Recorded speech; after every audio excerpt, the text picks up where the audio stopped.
Hello everyone, WhatsApp. আপনারা সবাই কেমন আছেন? আশা করি আপনারা সবাই ভালো আছেন। তো আজকে আমি আপনাদেরকে শেয়ার করব আমার সাথে ঘটে যাওয়া একটা ভৌতিক ঘটনা।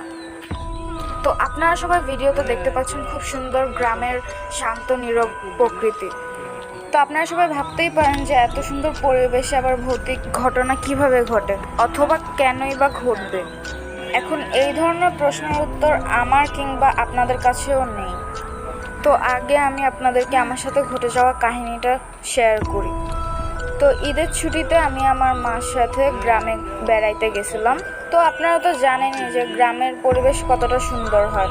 এই ধরনের পরিবেশ তো আমরা শহরে পাই না। তো গ্রামে গেছি, তাই ভাবলাম সকাল সকাল উঠে হাঁটতে বের হই। তো যেই ভাবা সেই কাজ।